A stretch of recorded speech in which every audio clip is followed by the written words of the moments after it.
Our chapel speaker this morning is our sixth form and school president, captain of the soccer team, all around great Salisbury gentleman, and let's give him a nice warm welcome for Mr. Nick Turecamo.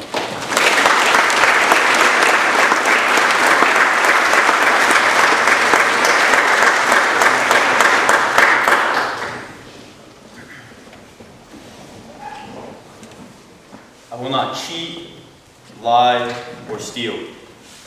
My signature is my pledge. To most of us sitting in this chapel, we have never viewed this phrase as anything more than something our teachers require us to sign. Over the years, we've become accustomed to just signing our names without a second look or thought. We've become comfortable with the idea of the phrase, but never actually the meaning. In order for us as a school to realize the true meaning of our honor code, we must first understand that from this small phrase stems the power of a man's word and the strength of his integrity. Integrity is often hard to grasp because it can't be seen or taken, and it can't be bought or sold. It can only be acquired through a lifetime and given away in an instant. While we travel through our time at Salisbury, we can make the conscious choice to live with or without integrity. Living with integrity is a simple choice that we as a school can make every day. It is making the decision to pick up a piece of trash instead of walking by it. To sit with someone at a meal you normally wouldn't sit with, and treating everyone, no matter their race, gender, or age, with the same dignity, respect, and kindness that one would expect from a Salisbury gentleman. Growing up as a kid, I often struggled with the concept of integrity. It always seemed to be a battle of fear and honesty, and most of the time in my life, fear would win. I've known what it is like firsthand to have a male role model that thinks it is better to make hollow promises than to have strong actions. But I've also been blessed to have the brothers I've met at Salisbury fill the gaps I felt growing up. As I've gotten older and less afraid, I've realized that integrity is the basis for all other important character traits. I discovered that discipline, honesty, courage, trust, and a good work ethic all come from living with integrity. Last spring as a school, we lost sight of ourselves, and I for one felt the fear creep back like a ghost from my past. I became worried that this school I've grown to love and cherish would become yet another hollow promise or letdown. And I quickly dismissed this thought until I got home for summer and met up with my friends that go to Woodbury Forest. Woodbury Forest is oftentimes referred to as a Salisbury of the South, except we'd beat them in sports and academics, so most of the time the conversations with my friends are a one-way discussion. But this time was different. After the usual chirping about sports, my friends looked at me and said, "I heard about the problems you guys had as a school in the spring, and I finally found something that Woodbury Forest beats you in." I stopped, gave him a puzzled look, and then he said, "Woodbury Forest beats Salisbury when it comes to respecting the honor code and living with integrity." And now I would like to share with you all the story he shared with me. Like most kids, my friend was petrified to be put into chemistry as a sophomore. He had heard the rumors and feared the workload. 2 weeks into school, he had failed to prepare adequately for his first test and decided to bring in a cheat sheet, hoping that it might help. He was pleasantly surprised when the teacher left the classroom once the test was handed out. He would quickly learn that this was a standard at Woodbury Forest because they do take their honor code so seriously.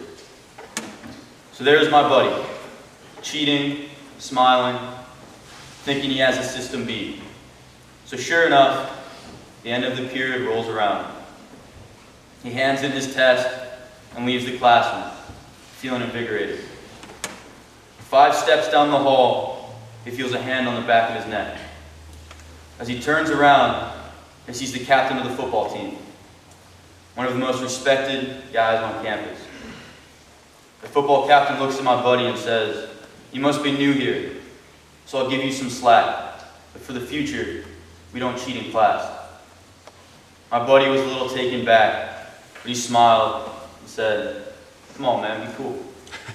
The football captain just stood there and said, "If I catch you again, I'm going to turn you in."